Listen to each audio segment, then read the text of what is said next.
Y 25 ciudades, entre ellas Sevilla, se hace bizantina. La capital de Bizancio en España fue Córdoba. Córdoba fue capital de Hispania romana, de la Hispania bizantina y de Al-Ándalus, sumándolas más de 1000 años. Es decir, es la ciudad que durante más tiempo ha sido capital de esto que se llama España. Pero es importante que lo sepáis, porque si Córdoba fue capital de la Hispania bizantina y Sevilla era bizantina también de la Hispania, ¿los del norte eran Hispania o no? En el siglo VII, los godos, en este caso ya concretamente los visigodos, conquistan definitivamente Andalucía. Y la conquistan, y como todo el mundo sabrá, aquí podemos decir una cadena enorme de reyes godos andaluces. ¿A que sí? ¡Ni uno! Igual que el norte eran reinos sin ciudades, Andalucía siempre ha sido ciudades sin reino. Esa es la clave para entender Andalucía, porque siempre fue Andalucía. Voy a hacerlo rápido, no quiero aburriros, pero vamos a intentar interpretar todo esto. En el 411 cae el Imperio Romano y los vándalos arrasan Andalucía y por supuesto arrasan Córdoba. Y yo pregunto, cuando los vándalos arrasan Córdoba, ¿destruyen todos sus templos? ¿Lo destruyen con sus acorazados, con sus bombardeos? ¿Entran con aviones militares y descargan sus bombas atómicas para destruir todos los templos que había allí? ¿Entran ejércitos armados con tanques que empiezan a disparar bombas terribles hasta cargarse todos los monumentos? En el 418, los visigodos se supone que tienen el control de Andalucía. Sin embargo, aquí, a principios del siglo V, que yo sepa, en Andalucía no había ni un rey. Había obispo, había duques. El duque de Andalucía se llamaba. El duque de la Bética se llegó a llamar. Pero reyes ni uno. Como digo, en el 525 Andalucía se hace bizantina. Y en el 550 es cuando Córdoba alcanza su máximo esplendor. Y ahora quiero que vean esto. En el 568, poco tiempo después, Oriente rompe relaciones con el Papa. Esto es importantísimo. ¿Y sabéis por qué? Por lo que voy a contar ahora.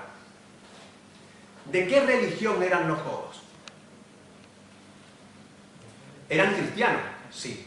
¿Eran católicos? No. Eran arrianos. También los había priscilianos.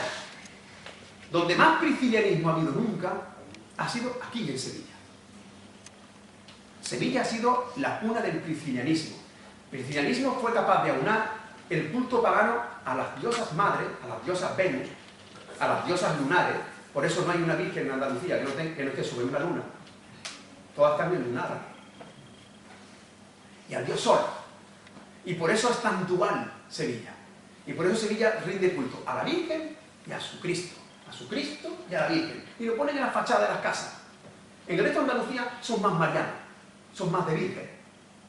En Andalucía, en Sevilla, perdón, es más dual, porque había más priscilianismo. Pero lo que no había era catolicismo. ¿Por qué? Porque todavía no se había convertido al catolicismo los godos. La conversión se produce en el 589. Y es una conversión de poder. Repito que en el 568 Bizancio rompe con el Papa. Y el Papa sí es católico, ¿no? Si Córdoba es bizantina, Sevilla es bizantina y Bizancio rompe con el Papa, yo no sé lo que somos, pero sí sé lo que no éramos. No éramos católicos. En el 572 se produce un hecho que a mí me parece genial para entender la historia de Andalucía. A mí me encanta, me emociona. En el 572, Leovigildo, que es arriano, conquista Córdoba. En el 572 se la conquista Bizancio. Y cuando la conquista, Leovigildo se autoproclama rey por primera vez en la historia de España. Y lo hace en Córdoba. Fijaros la importancia de lo que estoy diciendo. Pero pensad como de la simbología. Hasta que Leovigildo no conquista el Ónfalos Mundi, no dice que es el rey de España. Yo no soy el rey de esto hasta que no conquisto la que fuera capital de la Bética y hasta que no conquista la capital de la España bizantina. Pero la pierde ganada. En 2 años vuelven a pactar. Y fijaros, en el 584 definitivamente Córdoba cae. En el 584. y Leovigildo vence a su hijo, que es Hermenegildo. Este señor, Hermenegildo, era católico. Las élites godas se parten entre los que son arrianos y los que empiezan a convertirse al catolicismo porque ven que la unión con el catolicismo es la unión con Roma, es la unión con el poder, es recordar las viejas leyes de Constantino, la unión de la Iglesia y el Estado. Si conseguimos unir la Iglesia y el Estado, tengo infinitamente más poder. ¿Para qué voy a estar enemistado permanentemente con Roma? Esa es la lógica de una parte de los godos, porque la otra parte no, sigue siendo lo que siempre fue, arriana, unitaria, no trinitaria. El catolicismo es trinitario, el arrianismo unitario. En consecuencia, quiero que lleguemos a esta conclusión. Me da igual que sea bizantina, o me da igual que sea goda, pero si la Basílica de San Vicente, como dice la historia oficial de la Iglesia Católica, es del siglo VI, no sé lo que es, pero sí sé lo que no es. Trinitaria. Así de sencillo. O será bizantina, o será visigoda, pero lo que no es trinitaria. Segundo dato. Fuera antes o después, que me da lo mismo, las basílicas se construyen con el estilo arquitectónico del tiempo en el que se construye. Y si se construye en el siglo VI, ¿vale?, se construiría con herramientas y con símbolos y con instrumentos arquitectónicos de los godos y los bizantinos. Es decir, con capiteles, con cimacio, con plantas basilicales. Y en tercer lugar, si Córdoba presta apoyo a Hermenegildo, que ya he dicho que era el hijo católico, no fue porque Córdoba fuese católica, porque era bizantina. Fue porque el enemigo de mi enemigo es mi amigo. Y si me están conquistando los godos, yo que quiero seguir siendo grande, igual que fui bética, igual que soy bizantina, si ahora tengo el apoyo tuyo, contigo me voy. Ahora vamos a ver de nuevo la mezquita de Abderramán I. Y ahora quiero que vean lo que la propia Iglesia Católica reconoce. Y es que aquí, en el patio de los Naranjos, hay una basílica de 3 naves. Y ahora quiero que vean también la orientación, que no es la misma, pero aquí resulta que casualmente en los restos que reconoce la propia Iglesia Católica hay aquí un muro, aquí cuadrado. Y yo digo, pero aquí, de sentido común, ¿de verdad que esto y esto pertenecen a la misma época? ¿De verdad? ¿Que me lo quieren hacer creer de verdad? Si esto está orientado para allá y esto está orientado para acá, ¿esto tiene la misma orientación que esto? Y ahora vamos a tomar y vamos a trazar líneas exactamente con esto. Y me salen 3 naves. Me salen 3 naves exactamente igual que la Basílica de San Miguel de la Estrada del siglo IX. Me salen 3 naves exactamente igual que la Basílica de San Juan de Baños del siglo VI.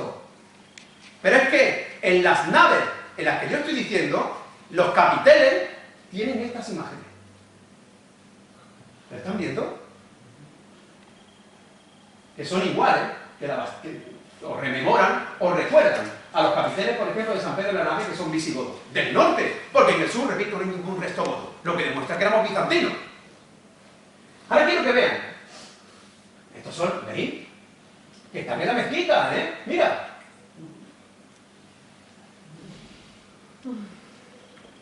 Pues bien, el mismo Al-Razi, contando la historia de la mezquita, cuando decía que primero fue sinagoga, después dice que Abderramán I compra la mitad del templo en el que se rezaban conjuntamente los mozárabes, que ya eran trinitarios, con lo que rezaría la gente del pueblo. La gente del pueblo, ¿qué rezaba? ¿Qué rezaba? ¿Saben ustedes que el primer Corán escrito es del 714?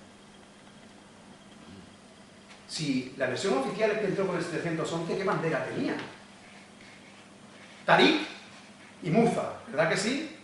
Los árabes que vienen de Arabia Saudita, porque se supone que en aquella época tenía que haber, digo yo, una conexión por tren o por avión o algo así directa para pasar desde Arabia Saudita hasta el estrecho de Gibraltar y luego cruzarlo, y habría, pues no sé, una horda de ferries, porque todavía hoy, en el siglo XXI, se suspende el tráfico desde Tarifa a Tánger si el mar está Pero y pensad en pues bueno, la ingeniería naval del siglo VIII, pues ¿cuántos barcos había allí?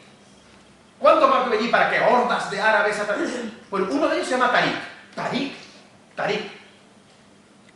¿Sabéis cómo se llamaba Rodrigo? ¿Cuál era su verdadero nombre? Porque Rodrigo es un nombre castellano, ¿no? ¿Cómo se llamaba Rodrigo? Roderick. ¿Y cómo se llamaba Eurico? Euric. ¿Y cómo se llama Leudovico? Leudovic. Anda. ¿Y el otro que era Tarik? Qué casualidad, ¿no? ¿Lo dejo ahí? Lo dejo ahí, ¿no? No son Abderramán I. Escuchad bien. Abderramán I se autoproclama emir de Al-Ándalus en Archidona.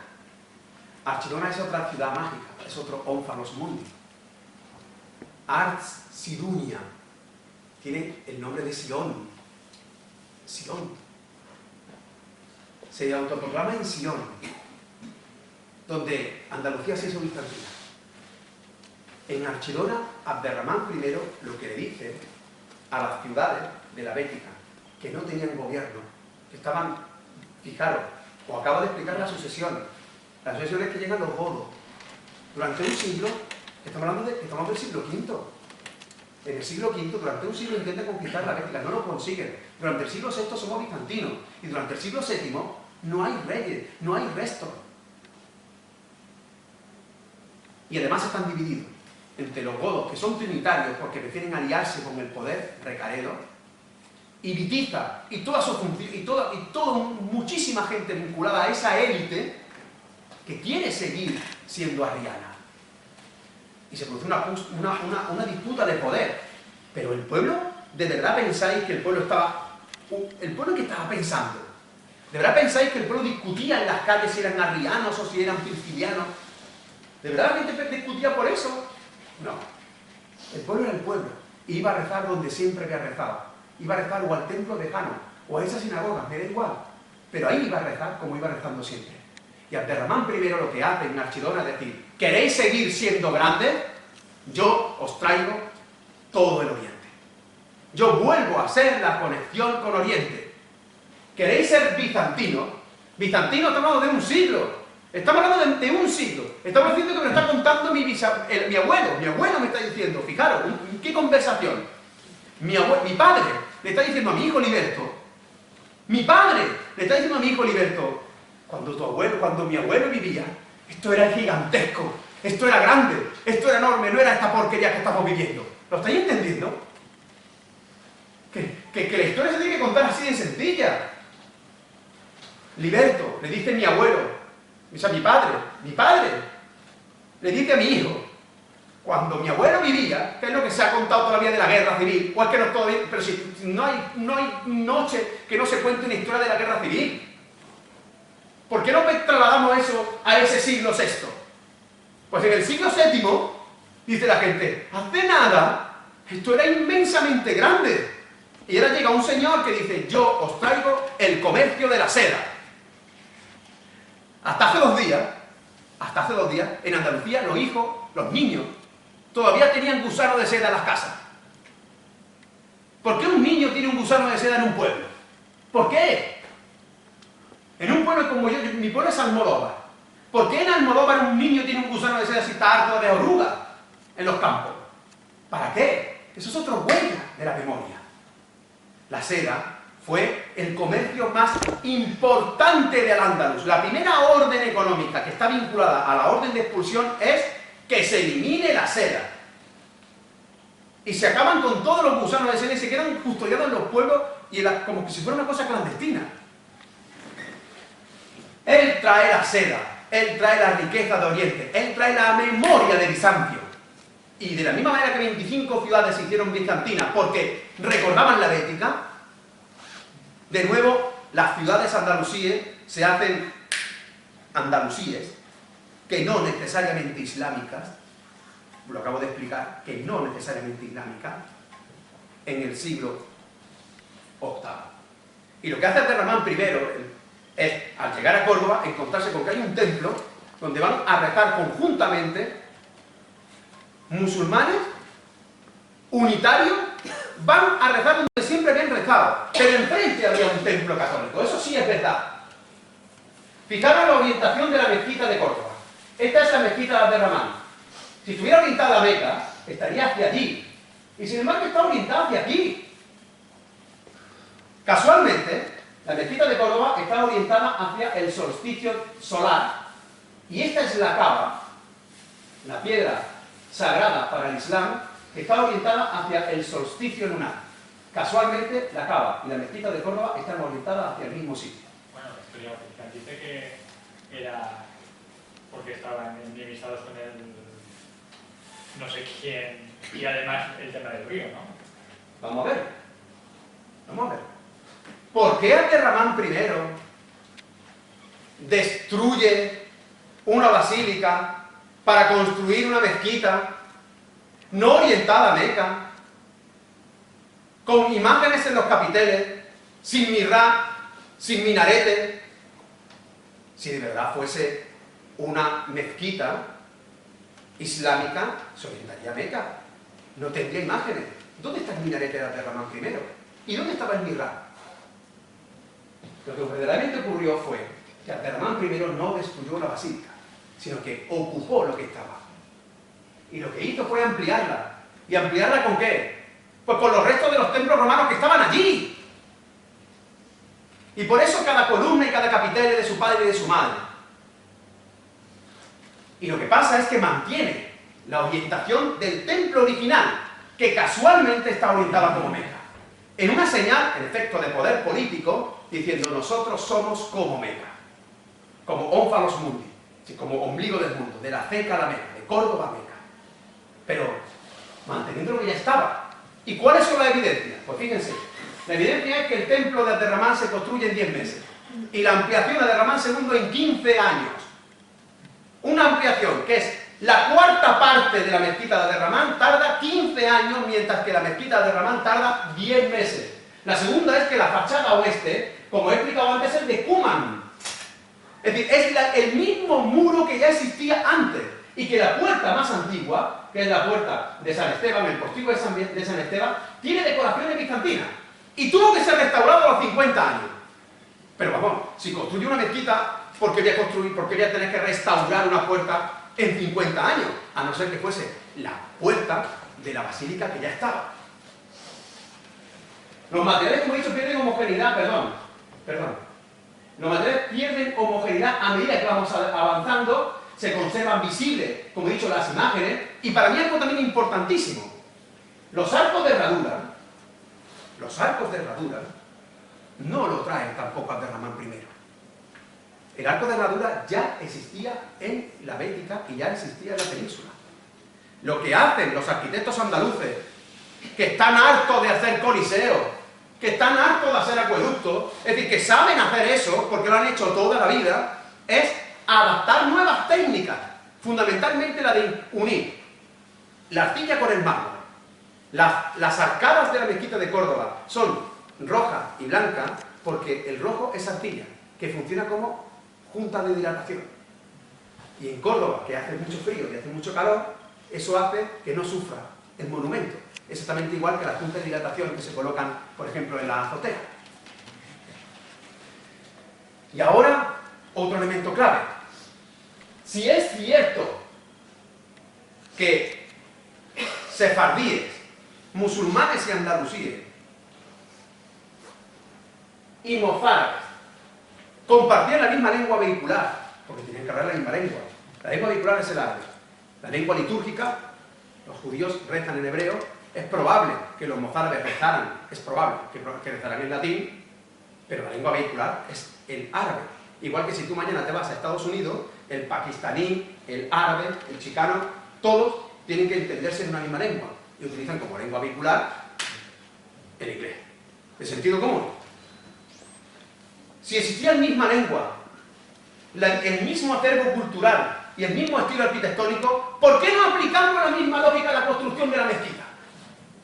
Cuando se construye la mezquita, existe el mismo estilo arquitectónico de lo que se construía en la misma época. De la misma manera que cuando se supone que ya no quedan musulmanes en la península, el estilo decorativo es el andalusí. Y por eso Isabel la Católica, ¿quién ha estado en la Alhambra de Granada y ha visto la tumba de Isabel la Católica? ¿Sabéis que Isabel la Católica está enterrada en la Alhambra? Ella pidió enterrarse en la Alhambra y está en un panteón en la Alhambra, pero es un panteón andalusí, con mocárabe, está enterrada a ras de suelo. En su testamento dijo que no me saquen de allí a no ser que me lo pida Fernando, a no ser que me lo pida mi esposo. Y su esposo no lo pidió. Tuvo que ser la jerarquía católica al siglo siguiente que no soportaba que Isabel la Católica estuviese enterrada en un panteón que parecía andalusí.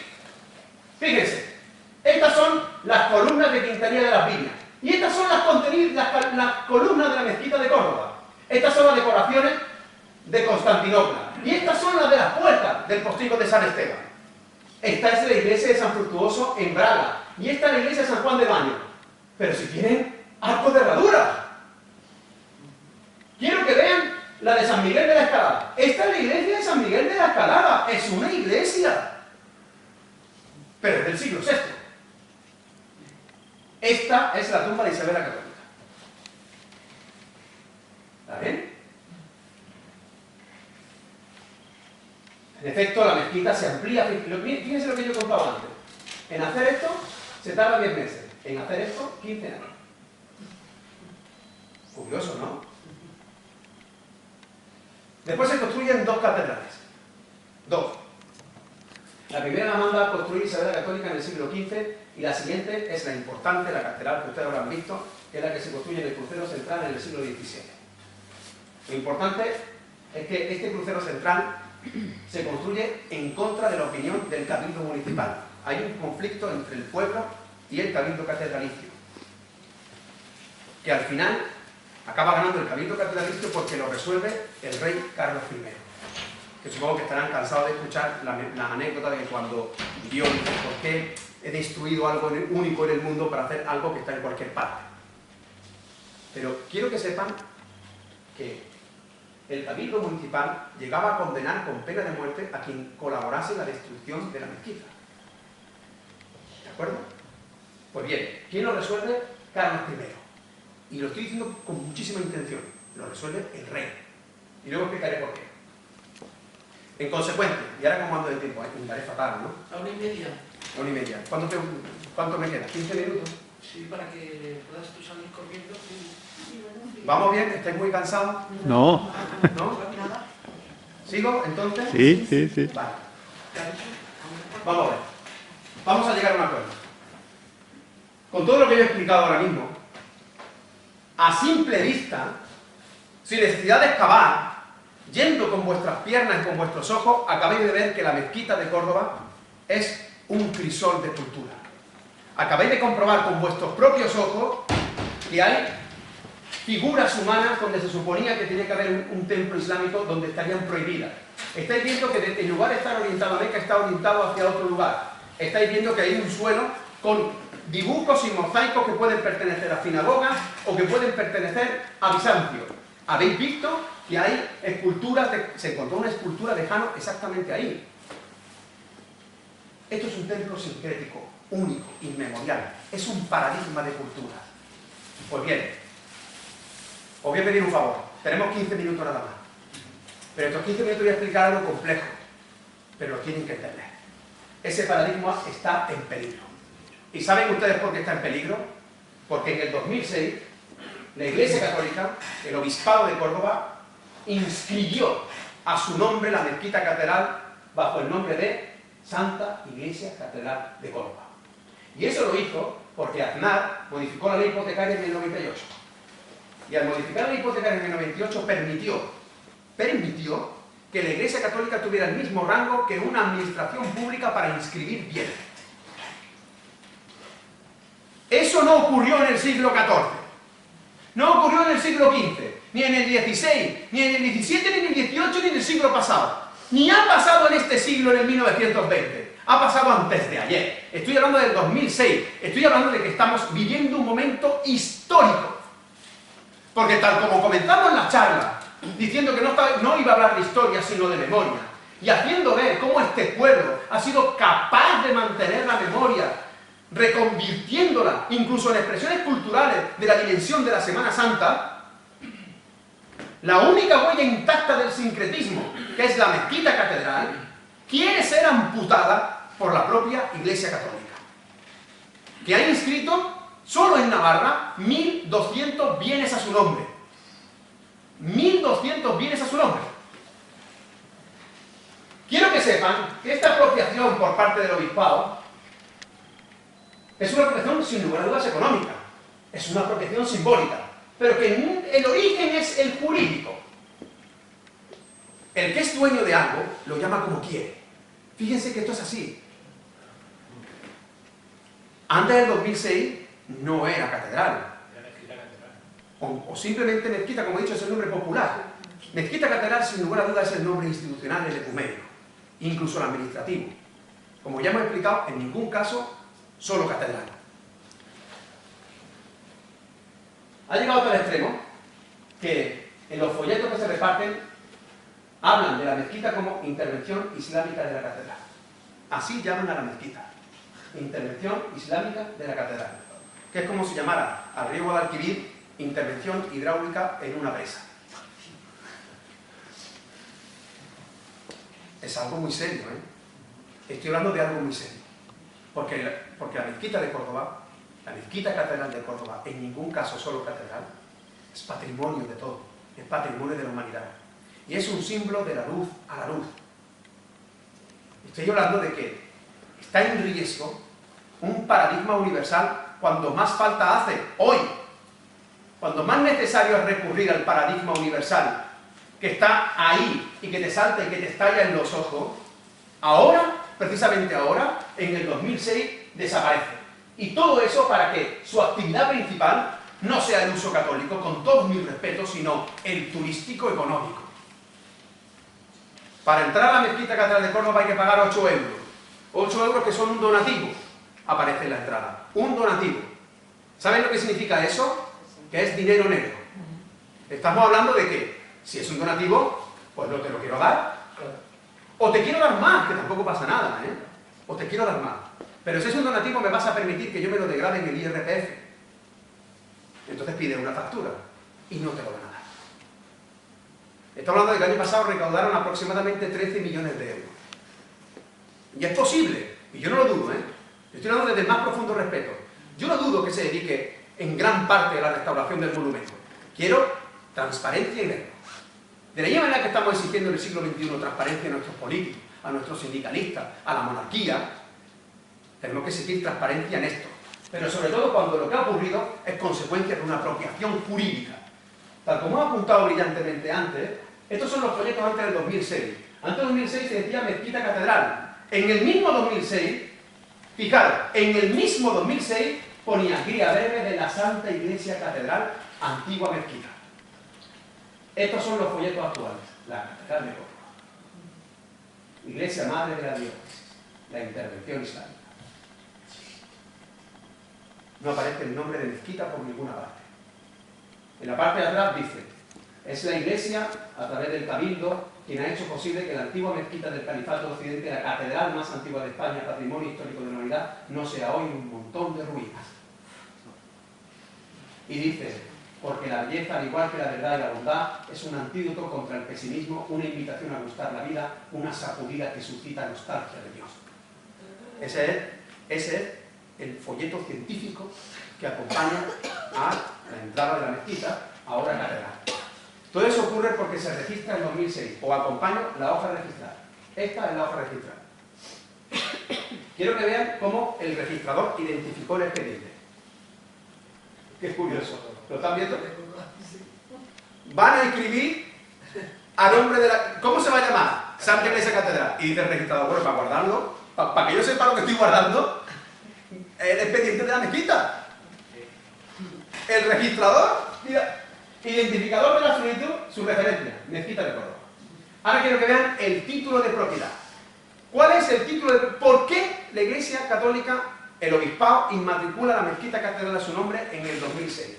Pues la inmatricula a su nombre porque la antigua basílica visigoda de San Vicente, reconquistada la ciudad por Fernando III el Santo, en 1276, en ausencia del arzobispo de Toledo, don Rodrigo, y no sé qué, no sé cuánto, trataron con un báculo sobre una faja de ceniza extendida en el pavimento en forma de cruz diagonal las letras de los alfabetos griego y latino.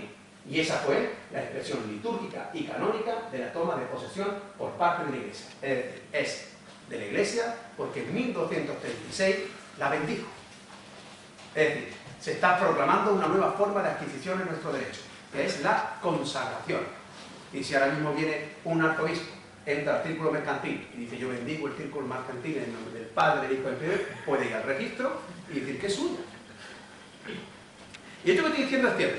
Y voy a intentar explicar por qué. Bueno, por supuesto recibe la diócesis de Córdoba 100% en su totalidad, con pleno dominio y sin ninguna carga. Y todo eso es por el artículo 206.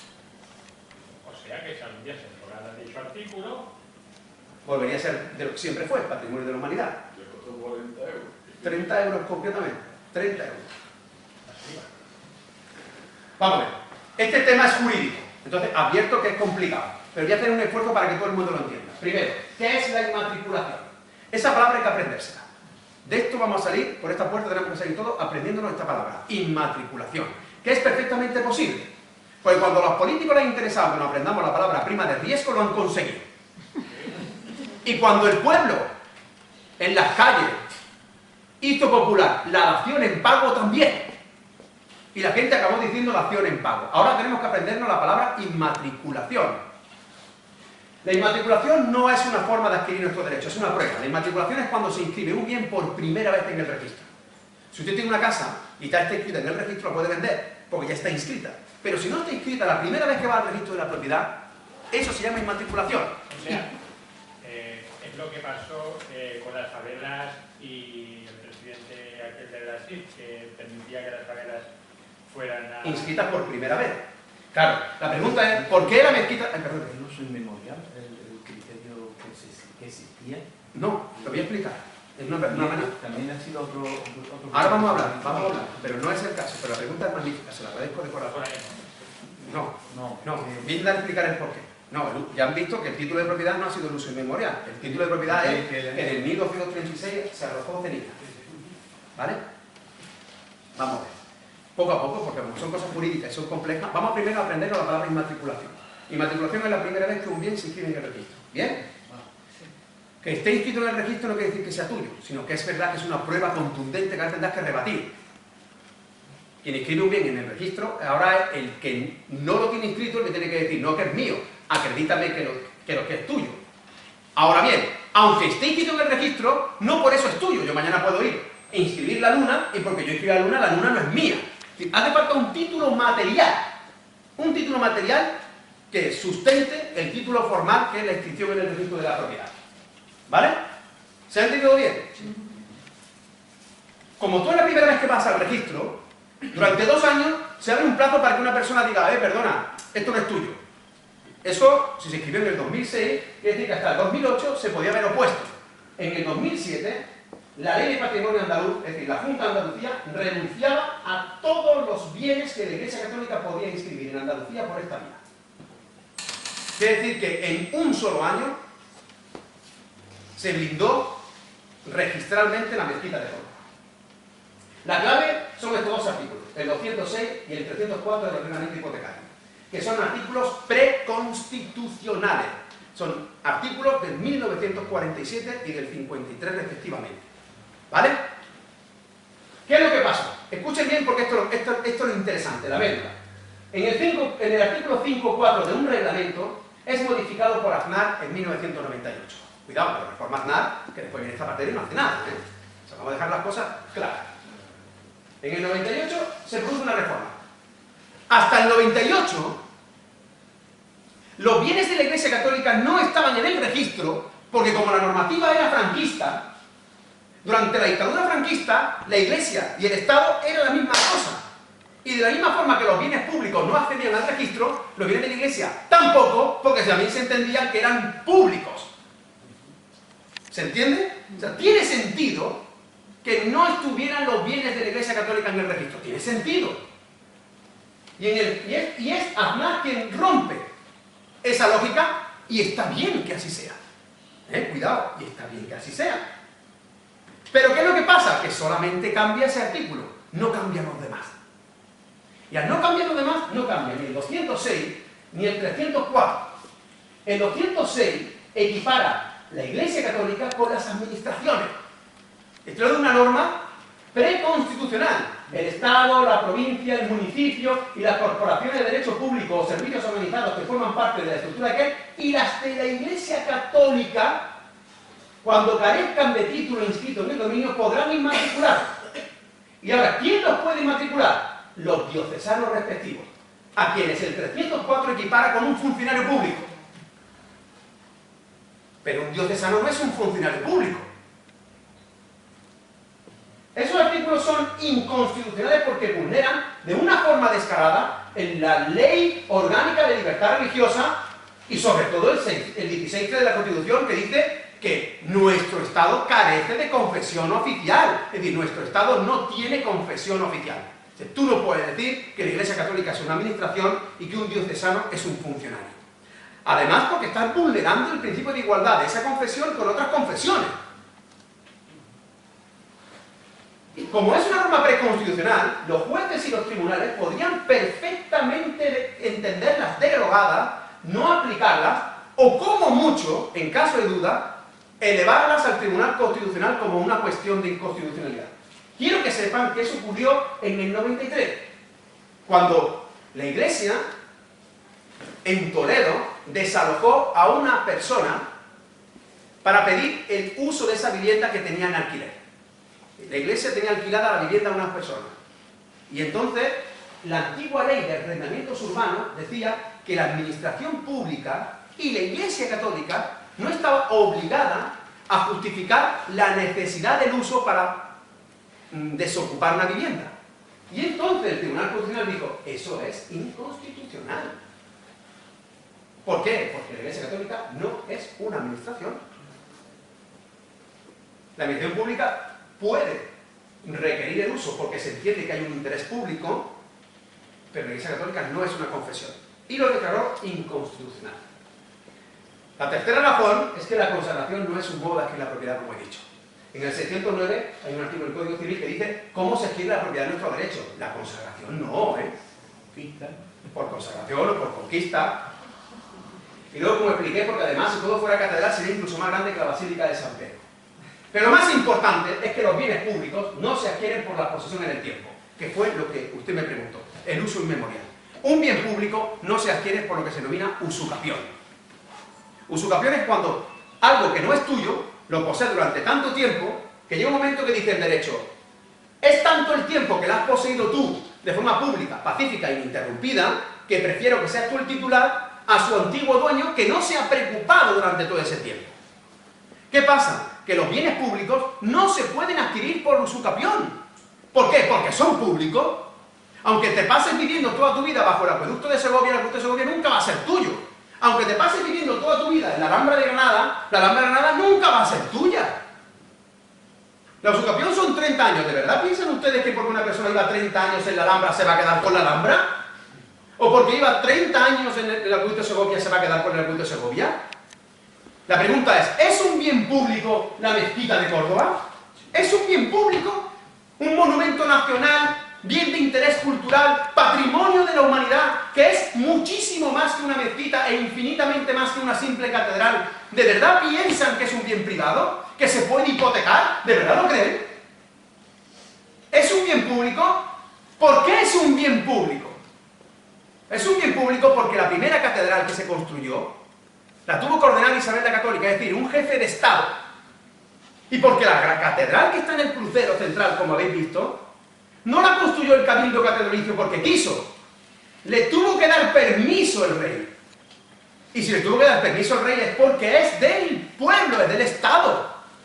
Si fuese suya no tenía que haber, no hubiera existido un conflicto con el cabildo municipal. Es decir, si es pública, porque siempre fue pública, no se puede usucapir. Pero cuidado, hay un problema terrible, y termino. El problema está en que hay un artículo que es el 35 de la ley hipotecaria que dice, un poco, no sé si estoy aburriendo mucho, no, es un poco complejo, pero fíjense que el 35 de la ley hipotecaria, dice lo siguiente. Si tú tienes inscrito un bien, en el registro, lo puedes usucapiar con solo 10 años de posesión. Con solo 10 años de posesión. Con solo 10. ¿Por qué? Por tenerlo inscrito, presumimos que tienes título. ¿Cuál es la amenaza? La amenaza es que en el 2006 el Obispado de Córdoba inmatriculó la mezquita. Si no ponemos remedio, en el 2016 será decididamente de la Iglesia Católica. ¿Cuál es el principal riesgo? La apropiación no solamente jurídica, sino la simbólica y la económica. Es que lo grave no es solo que se lo quede la Iglesia Católica. Lo grave es que los baños de la mezquita están en el mihrab, están en el muro de la qibla. ¿Me estáis entendiendo? Que los destruyan. No, lo que intento decir es que en la gestión del monumento se están cometiendo muchísimos atropellos históricos. La lectura histórica no es la que hemos dicho aquí, no es la sincrética, no es la universal, no. Estamos hablando de una lectura tendenciosa y equivocada. Han plantado imágenes, es una zarzuela de imágenes, han colocado el San Juan de Ávila al lado del mihrab. Acabo de decir simbólicamente que incluso los baños públicos están en el muro de la qibla, que es una auténtica ofensa. Hay guardas privados. Ahora, si vas a comprar una entrada, no puedes pedir una entrada para la mezquita. Y probando. Quiero una entrada por la mezquita. Y te dice el que está vendiendo allí, no, es para la catedral. Aquí no hay ninguna mezquita. Pero que se lo digan a un inglés, que se lo digan a un ruso, que se lo digan a un malasio. Si Córdoba es conocida por la mezquita de Córdoba, ese es un nombre universal. Es decir, pero esto va a ocurrir escasamente en 10 años. O sea, perdón, escasamente en 2 años. Estamos en el 2014. Entonces, yo os propongo lo siguiente. Primero, que tomen conciencia de lo que yo acabo de explicar, que me parece importantísimo. Hemos venido a hablar de la memoria. El símbolo de la memoria de lo que es Andalucía y de lo que ha sido siempre y de lo que debe seguir siendo, arquitectónicamente hablando, es la mezquita de Córdoba. Que por supuesto lo hay más. Yo me emociono cuando paso por la mezquita, por la catedral de Sevilla, me emociono cuando veo que los sillares, las piedras, son béticos, están ahí todavía, que se ven. Claro que me emociono, porque ahí está que mi cultura es una sucesión de culturas y que todo lo vamos utilizando. Pero se destruyó la mezquita Aljama de Sevilla. Se destruyó. Pero la de Córdoba no, ¿eh? ¿Por qué? Porque es la mezquita más grande de Occidente. Es lo único que nos hace diferente, lo que nos recuerda a nuestra memoria. Primero, os voy a pedir que todo el mundo tome conciencia de que a ese monumento se le puede llamar o mezquita de Córdoba, porque es un nombre popular, el universal, con el que la UNESCO, no yo, la UNESCO le reconoció el título de Patrimonio de la Humanidad, el de Mosque of Córdoba. Se le puede llamar mezquita catedral, porque fue el que acordó el Pleno de Córdoba, porque mezquita catedral recoge el símbolo, la esencia ecuménica. Pero lo que no se le puede llamar en ningún caso es solo catedral. Segundo, que los poderes públicos reconozcan que es pública. Igual que la Alhambra, igual que el acueducto de Segovia. Tomando como punto de partida de que si verdaderamente es público, porque estamos hablando de un bien de interés cultural, patrimonio de la humanidad, monumento nacional, cualquier acto de apropiación privada sería nulo, incluida la inmatriculación. En tercer lugar, que la gestión sea pública. Que la gestión sea pública significa que haya un patronato que vele porque la gestión sea transparente y que veamos hacia dónde va ese dinero, de la misma manera que se lo exigimos a cualquier institución del Estado. De la misma manera que no estoy pidiendo que se cumplan las leyes de Dios, estoy pidiendo simplemente que se cumplan las leyes de los hombres. Y por último, que se redacte un código de buenas prácticas para que no esté ocurriendo lo que está ocurriendo. ¿Quién ha ido a la visita nocturna de la mezquita? La visita nocturna de la mezquita es una auténtica catequesis. Y es terrible entrar a la Catedral de Córdoba, como la llaman, y que todo el paréntesis andalusí no exista. Es negarnos a nosotros mismos. Están diciendo que el mihrab es una copia de de la Basílica de San Juan Evangelista en Grecia. Dicen que los acueductos son exactamente los acueductos de Segovia. Y fíjense que yo lo que estoy diciendo es que aquí hay una sucesión continuada siempre. Acabo de explicar que la Semana Santa es lo más morisco que hay. Pero ¿por qué no nos sentimos orgullosos de eso? Morisco es lo más católico. Pero tú ya lo sabes y lo defiendes.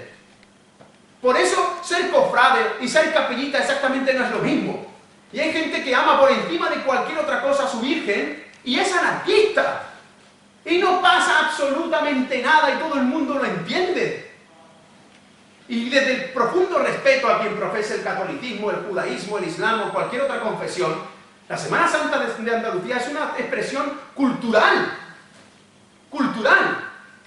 Apropiarse es un completo error. Yo he visto bodas en fe, donde la novia va vestida de blanco con un rostrillo. Va en un altar, lo llevan en hombro, la van paseando con una orquesta que va tocando detrás, le van tirando pétalas de rosa por las ventanas, le dicen Yamila, Yamila, que significa guapa, guapa, y le cantan su vuelta. Yo cuando lo vi la primera vez digo, no, si esto es la Semana Santa de Sevilla. ¿Qué tengo que pasear? Ahora tengo que pasear. Pues yo paseo una virgen, pero no, cuidado, es que es lo más grande. Es mi vida. Es mi vida. Lo entiendo, lo acepto, me reconozco en eso. Y no pasa nada. La mezquita catedral de Córdoba es un símbolo ecuménico, universal, único en el planeta. Lo acepto y presumo de ello. Cualquier andaluz tiene que coger la mezquita de Córdoba y defenderla como si le fuera la vida en ello. Porque estamos a 2 años de que desaparezca la palabra mezquita. Perdona, pero ¿no será porque para que no reclamen los musulmanes? Es que estamos en la misma. Porque no... Claro, pero ese es el miedo, ese es el temor, que vengan los moros. Por lo que lo habrán hecho. Claro, que vienen los moros. Pero claro, cuando tú dices, perdona, si es que no eran moros, sí que era yo. Claro, sí que era yo. Pero la amputación es de tal magnitud. Me encanta tu pregunta. ¿Cómo se llama el barrio que rodea la mezquita de Córdoba? Judería, tío. ¿La judería? O sea, que el que vivía puerta con la mezquita más grande de Occidente era judío. Pero ¿no veis que lo decimos sin pensarlo? Castigado a los que rezan a los musulmanes que han estado rezando públicamente. Pero ese es otro tema. Hubo un problema. Si me permites, mira, yo el uso prefiero no abordarlo. Porque el uso, miráis, el uso puede ser civil, como por ejemplo la Basílica de Santa Sofía. Puede ser solo católico. Puede ser ecuménico. Estamos hablando de otra cosa. Pero el uso es otro tema. Aquí no estamos hablando del uso. Estamos hablando de que el que es dueño de una cosa, al final cuenta la cosa como le va. Y al final cuenta la historia como le apetece. Y lo que estamos aquí hablando es, este monumento es de todos, es simbólicamente de todos, hoy es más necesario que nunca por el paradigma que representa. La oposición siria, en un conflicto mundial, tiene que reunirse en alguna parte del planeta y no se va a Londres, no se va a Nueva York, no, se va a Córdoba. El nombre de Córdoba es una metáfora descomunal de concordia, te guste más o te guste menos. Y la metáfora de Córdoba está incrustada entre la mezquita. Porque habéis visto que la mezquita de Córdoba, la gente de Córdoba dice, voy a la misa de 8 a la mezquita. ¿Qué cosa más hermosa? Voy a misa de 8 a la mezquita. Y no tiene ningún problema. Que institucionalmente se llame mezquita catedral, tampoco me importa si es que allí hay una catedral. Si tú entras y dices, anda, hay una catedral. Pero quiero que vean esto. En el 72, y termino, Franco, guiado por Rafael Castejón es uno de los arabistas más importantes de la historia de Andalucía, amigo íntimo de Blas Infante, cordobés, en el 72, siendo Rafael Castejón muy mayor, y Franco también, acompañaron a un jeque saudí. Y el jeque saudí le propuso trasladar piedra a piedra a la Catedral de Córdoba fuera. Y Franco dijo que sí. Que quede claro, ¿eh? Franco dijo sí. Lo llamaron simbólicamente la purificación de la mezquita. Y hubo una discusión arquitectónica muy potente de los arquitectos. La UNESCO intervino y dijo, la catedral no se puede sacar de la mezquita. ¿Pero por qué? Es que es eso es las dos cosas. Porque el pasado es irreparable. Tú no puedes corregir el pasado, sino sentirte orgulloso de él. Es un error sacar la catedral de la mezquita. Pues bien, de la misma manera que en 1972 la UNESCO intervino para que no se amputara la catedral de la mezquita, Hoy, en 2014, la UNESCO tiene que intervenir para que no se ampute la mezquita de la catedral. Pues ya vamos retraso, ¿eh? La única forma de hacerlo es haciendo lo que yo estoy haciendo. Y ahora quiero que sepas que, por favor, le voy a pedir un favor muy grande. Yo he entrado por la puerta del Círculo Mercantil y lo primero que me he encontrado es una cruz gigantesca. Una exposición de santos, de vírgenes, de incienso. Con total respeto, en la planta de arriba hemos hablado de todo esto. Es que esto es muy complicado. Es que esto hay que trasladarlo boca a boca. Yo ayer estuve, antes de ayer estuve en el Ateneo de Madrid explicando lo mismo, en una jornada de inmatriculación donde yo me quedé desmoronado ante lo que está luchando la plataforma de Navarra, en la que es que es inconstitucional. Ahí Navarra se ha constituido una plataforma ciudadana y de ayuntamientos, porque los ayuntamientos se han unido, más de 140 ayuntamientos en Navarra se han unido, porque han descubierto que en su pueblo se han quedado con el cementerio, se han quedado con el colegio, con la iglesia, claro, pero eso es popular, es decir, el pueblo, el propio alcalde, no importa la ideología, ha dicho, hombre, que se han quedado con un solar que no era de nadie. Porque claro, como solamente hace falta el certificado de un diocesano, y nadie se entera, porque yo esto lo descubrí en el 2009, pero la iglesia lo matriculó en el 2006. Entonces, lo que tengo que pediros es, desde el más profundo respeto a todas las creencias, a todas las ideologías, desde el más profundo respeto, la mezquita catedral de Córdoba nos pertenece a todos, a todas. Y tenemos que reivindicarla. No le estamos quitando nada a nadie, de verdad. No es para quitársela a la iglesia, no. Es para que siga siendo lo que siempre ha sido, nuestra.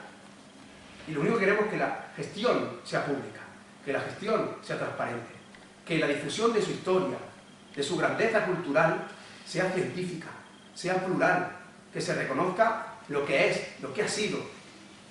Y para eso os necesito, os necesitamos.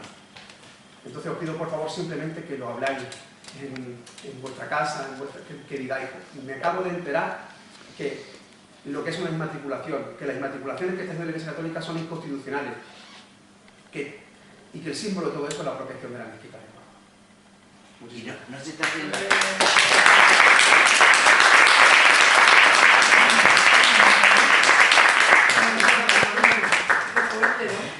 No hay ninguna plataforma hasta ahora. La vamos a crear ahora, y lo que pasa que, bueno, no es una cosa pública, la vamos a crear ahora, es muy difícil, pero vamos a crear una plataforma ciudadana, que es una plataforma simplemente funcional para pedirle a la UNESCO, que intervenga. ¿Y ya tienen 3 socios? No, es una plataforma ciudadana. ¿La vas a poner en internet? Si lo vamos a hacer pública, pero que ahora mismo no se ha hecho pública porque necesitamos un respaldo importante, lo estamos haciendo pocas personas, porque somos conscientes de todo lo que esto significa. Estamos hablando de un negocio de 13 millones de euros, es decir, que esto, más allá de la apropiación, que ya es fuerte, estamos hablando de que esto tiene una dimensión y tenemos que dejar claro que nosotros no vamos contra nada. Eso es muy importante. Por eso cuando usted decía, esto es muy importante, usted decía, por ejemplo, del uso, mira, el uso no lo vamos a tratar. A mí, si me preguntan personalmente, a mí no me importa que pasen los pasos y no me importa. Pero soy consciente de la dificultad, porque fíjate lo que hay en la planta de abajo de este edificio, pero el acto cultural más importante que ocurrió en Córdoba el año pasado fue el Vía Crucis Magno, por el que pasearon 38 pasos alrededor de la mezquita de Córdoba. Claro, toda la ciudad se llenó, los hoteles, los restaurantes. No estamos hablando de una reivindicación laicista, no, estamos hablando simplemente de que igual que el cabildo municipal, el pueblo se opuso a la destrucción de la mezquita para construir la catedral, ahora, tantísimos siglos después, no podemos permitir que el obispado lo que haga es amputar la mezquita de todas partes, es decir, como si la mezquita no existiera, ¿no? Y claro, y eso está ocurriendo ya con el nombre, y lo que estoy diciendo no es baladí, ¿eh? Tú vas a Córdoba y ya la gente empieza a decir la catedral, Empieza el nombre y claro, es importante. tiene una trascendencia. pues nada. Sería un ejemplo de lo que de Almodóvar, el uso que hacía Almodóvar y la propiedad de quién es. Fíjate, lo hablamos luego de comentar. Yo soy Almodóvar. Por eso. Bueno, lo hablamos luego. Bueno, pues muchísimas